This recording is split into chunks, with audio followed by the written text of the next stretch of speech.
Hey everyone, it's Lisa from Primitive Gatherings, and today we are going to release number 8 of our mini quilt series. So this one is called Yellow Cheerios Mini Quilt. So yes, they do look like Cheerios, right? So super fun little blocks here. Not much else, just the blocks, not a bunch of other stuff going on. So I have done some pre-sewing for you, but first this is what you're going to need. You're going to need a fat quarter of gold, a fat quarter of tan, and a ½ yard of background fabric, a fat quarter for backing, and an 1/8 yard for your binding. So I have chosen some scraps from my pumpkin spice sewing. These were left over, so it's super fun when you can just use some of your scraps that are left over from making your quilts. This block right here is, I used a print, kind of a real neutral print here, this acorn, and then my dark is this cheddar, and then my background has this really light stars in the background. So that's what I have picked for my quilt. You are going to download this pattern off of our website. They are $5 for each month that you do it, and then once the month is over, they move up in price, and the next one that we release is $5. So thank you if you've been quilting along with us for all of these months. We are going to continue to have fun with the mini quilts because I believe they bring so much joy. And this, my little tutorial, I'm only going to do one block, and I'm going to show you how to take one block and make it into a little table mat instead of making the whole quilt. So you can decide what kind of fabrics you want if you're not doing the same ones that we are doing. I know some of you have bought the fat quarter tower that this whole line encompassed, but couldn't you see this red and then this green? Kind of make it look like a wreath, or the opposite. These are green and the inside red. Wouldn't that be super fun to give away as Christmas gifts? So if you are just going to do one block on some of these, I just, for this quilt in particular, you would just take your measurements and divide them by 4 because you're only going to make one block instead of 4 blocks. And then you got to remember to look at that number instead of the one on the pattern. Ask me how I know that. So I've done some pre-sewing for this block ahead of time, so you don't have to watch me do these 4 times. So it is just a little flying geese unit here, and then a 4 patch. Those are the only 2 units in the quilt. Now this, for the 4 patches here, you could easily do strip sets of this measurement of these squares instead of just cutting like, I think it's like 64 squares. If you want, you could just cut a couple strips and then strip piece these 4 patch units. You know how to do that. All right, so if you're only gonna do one block where there's only 8, then you're going to do the light and the dark together, or this wouldn't be the light and the dark, this would be the inner print and the dark print there. I'm going to stitch them. And then I'm going to press that. Oh, I didn't sew all the way. We'll try that again.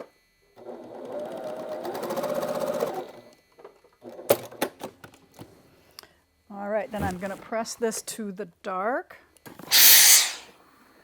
You could press that open if you want, but I like to nest 4 patches. All right, so then all you're going to do is put this unit directly together, right sides, nest that seam there, and then we're going to sew across there to make the 4 patch.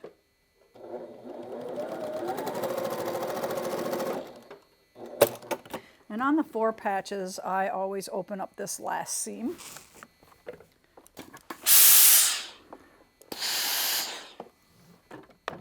All right, so there I go. I have finished that 4 patch, so that's going to go in there when those are ready to get put together. So I need this other flying geese here, so I left one unstitched. We are just going to put those right sides together and stitch this long angle along the triangle.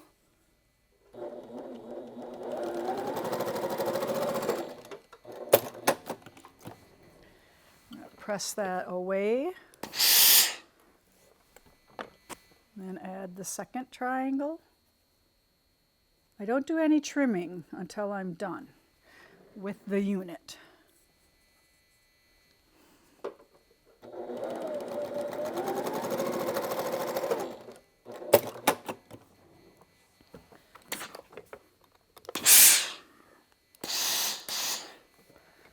All right, so there I have my unit, and on each one of your units you're going to place your ruler on the line and then just do a trim.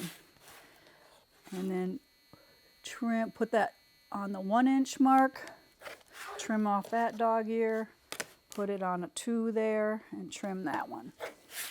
All right, so now everything, and you can use your scissors if you don't want to use your ruler, but it's sometimes nice to use your ruler to trim off the dog ears, because then you can make sure that your unit is accurate as well. All right, so now pull this back here, so I'm back in the middle again. I set this guy here, so he's going to get stitched to this unit there. And I'm not going by all of the directions. What I'm saying, I'm not doing them in order. So the first thing that you did is you're going to make your flying geese, then you made your 4 patches, and then once those units were done, then you're going to stitch these into different units for the block.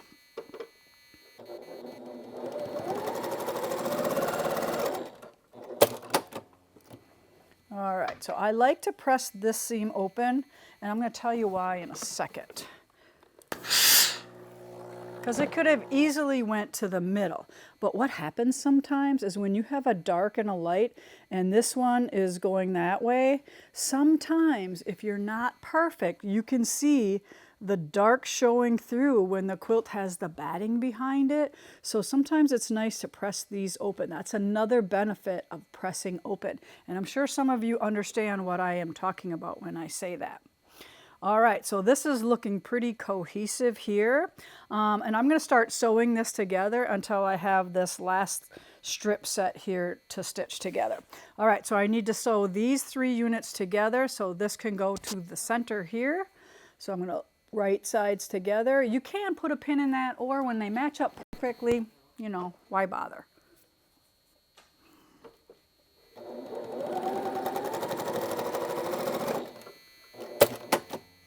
I'm going to do the other one right away. You can pull back to make sure they're nesting. But usually when they match up perfectly, that means that seam's going to match to it.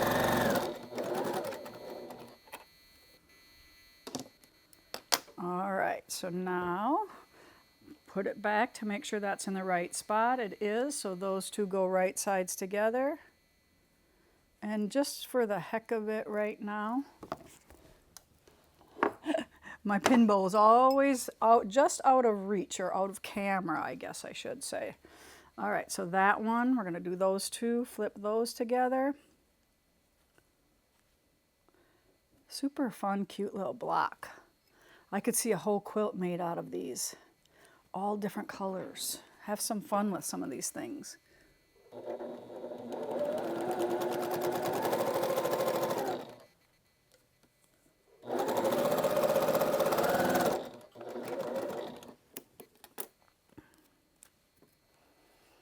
I'm going to open this one, give it a little finger press and lay it down.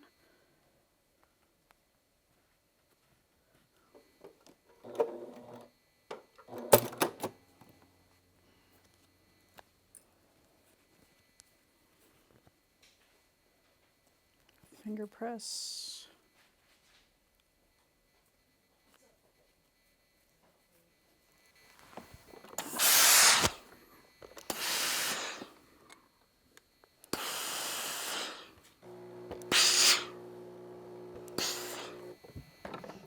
All right, so those are going to go back on like that.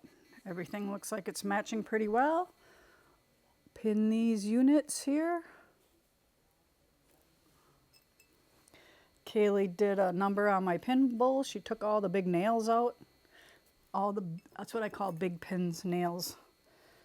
You know, sometimes they say, oh, these are quilting pins, and they have those big yellow heads on them. Well, those are super, super chubby. I use them for bulletin boards.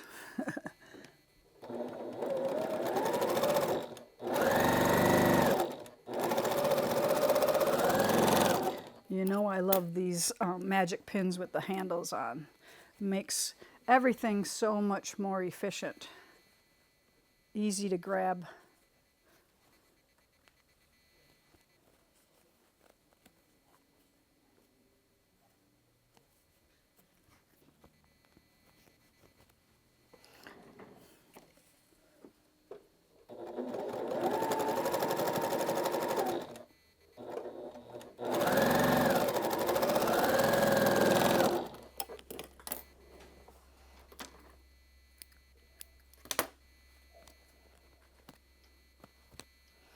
All right, we're going to press these two seams open.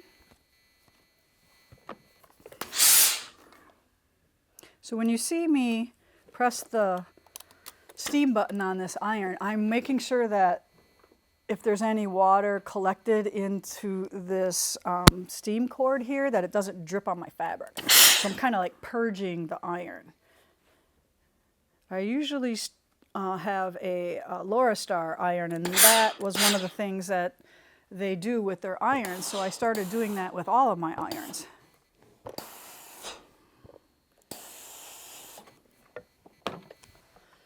All right, look at how everything is kind of lining up here. So those are going to go on, and then that's going to go on next. So I'm just going to take a minute here and piece this unit together here. So two of them have a smaller square on the end, and then two of them have a bigger rectangle. So just so you know, that is correct. Put these together.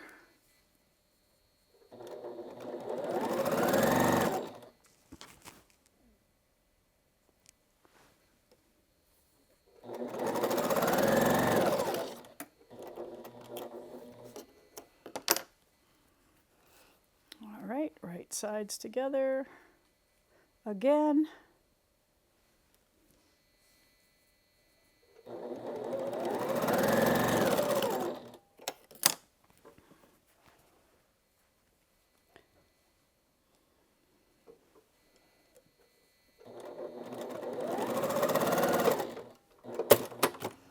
All right, so now you have to decide how to press. You could easily press this all to the dark, but since most of the time I press everything open, I'm just going to continue to give these a little finger press open and do it that way.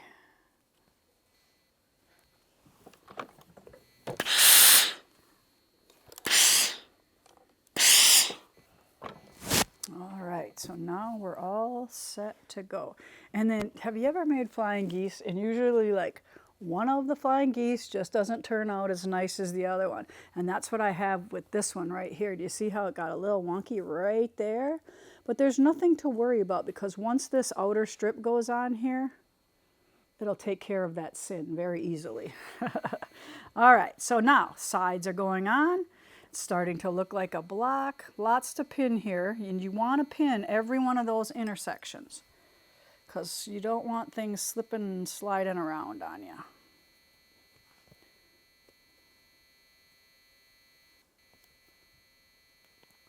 And just to show you a little bit, like when I pin so I can stitch right across that, and I don't have to pull my pins out when I'm sewing. So I back that point up so it's just under the 1/4 inch.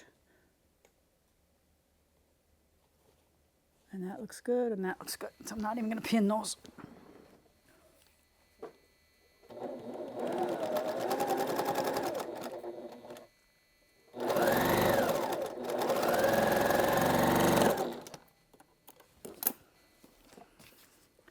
Other side.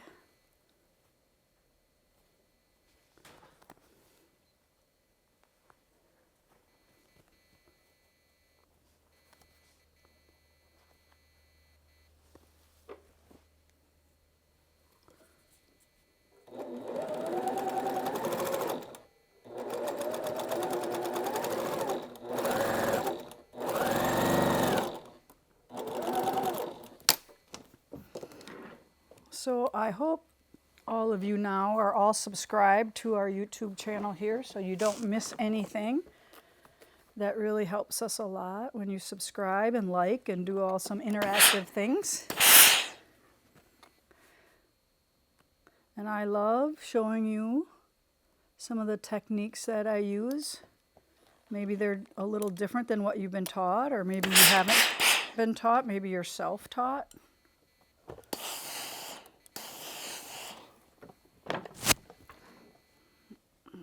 Okay, all right, it's looking good, looking good. All right.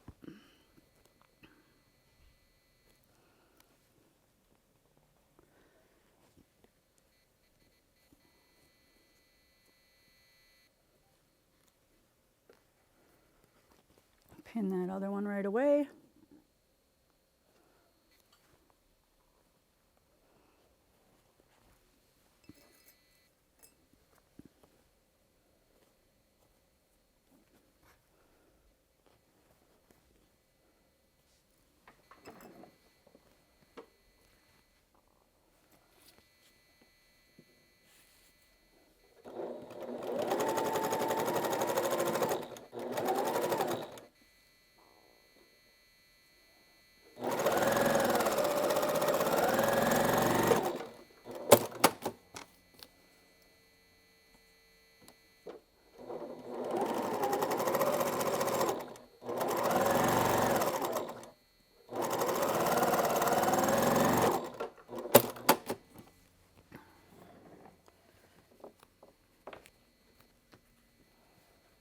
All right, check it out, make sure it looks good. It's looking pretty good. All those corners are matching up very nicely. I know, I bet you some of you are thinking, oh my gosh, I've never stitched this small in my life. But you can do it. It's the same 1/4 inch seam allowance.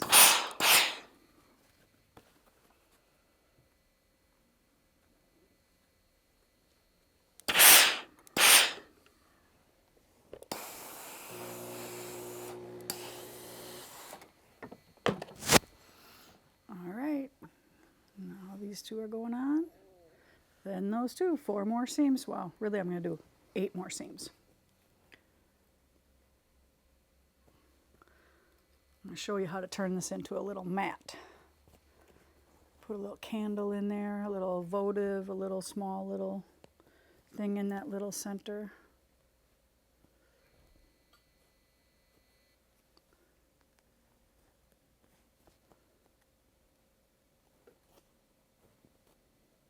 So if you think that every time we quilt that everything turns out exactly perfect for everybody but you, you are wrong, all right?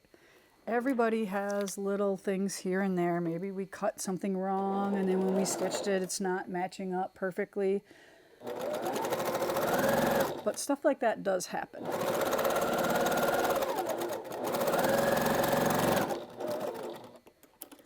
And the whole idea is just to enjoy the whole journey and not get all crazy about everything being so perfect.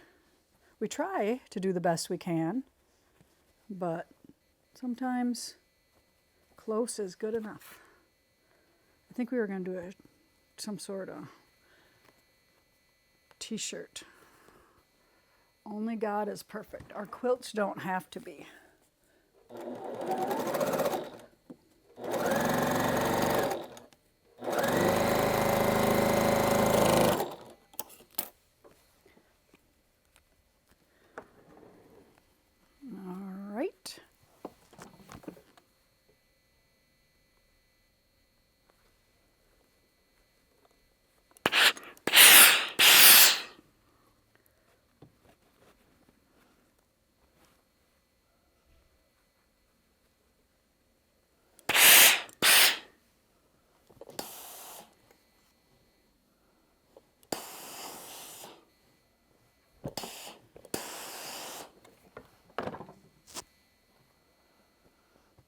Okay, there we go. Look at how cute it is. I just was informed by Alicia that I say cute. Funny. I make it into a 2-syllable word. Cute. And I'm like, yep, I do that. So if you hang out with me, you're going to be saying cute as a 2-syllable word.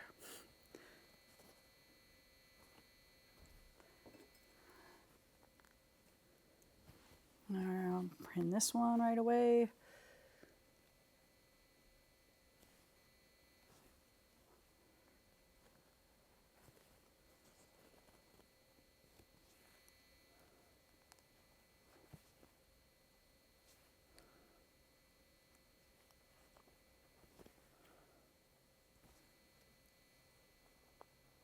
Okay.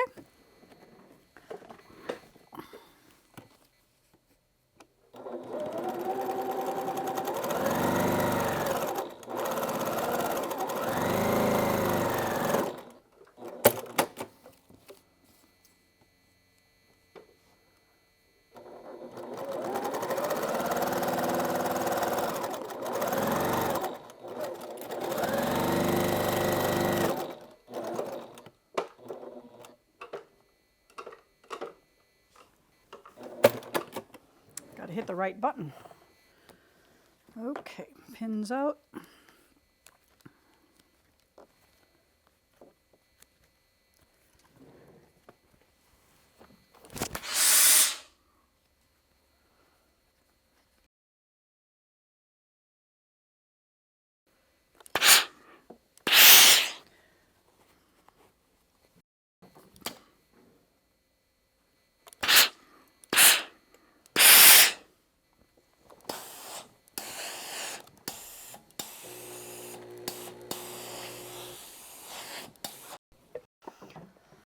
All right, so now these next couple things I'm gonna do, there's the completed block. You're gonna make 4 of those. Whoops, I got a little seam going the wrong way here. I like to fix that. And that one.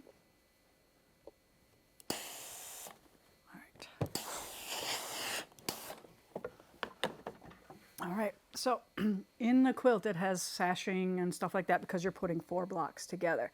So for this one, remember I said I was just gonna make a little table mat, like a little end table mat. So I've done 2 pieces here for the sides that are gonna measure the same side of the block. So this is 8 inches and I did 3 inches for this. And like I said, this is not in your pattern. And hopefully I got the second measurement right. So 3 by 8 rectangles if you're going to make a little candle mat. Maybe you do this with your test block.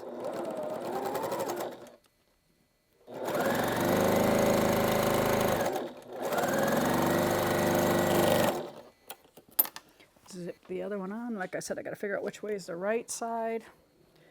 And here's where my little wonky flying geese is going to get all covered up and nobody's going to see that.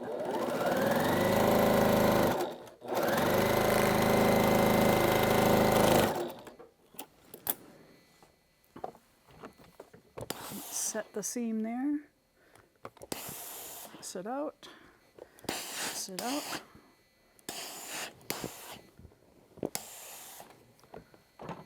And then we're going to do the other one. So I did 3 by 13 and oh, looks like I got it right. I know how to do math. Not always the case sometimes. All right, this could be a cute little pillow too. Pins. Nah, we don't need a pin. It comes out perfect. All right.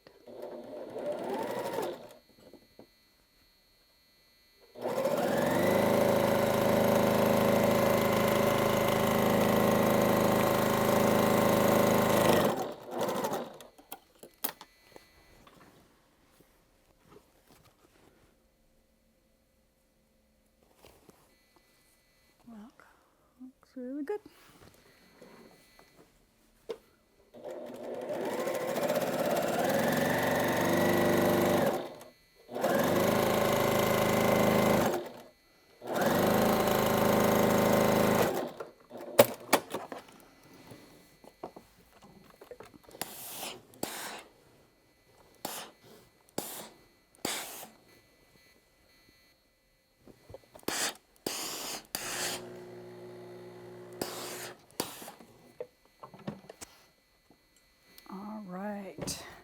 So here is our one little mini table mat made from just taking one of the blocks and doing a single. All right, so I hope you enjoyed this little time together, and then I look forward to next month, which will be quilt number 9. See you then.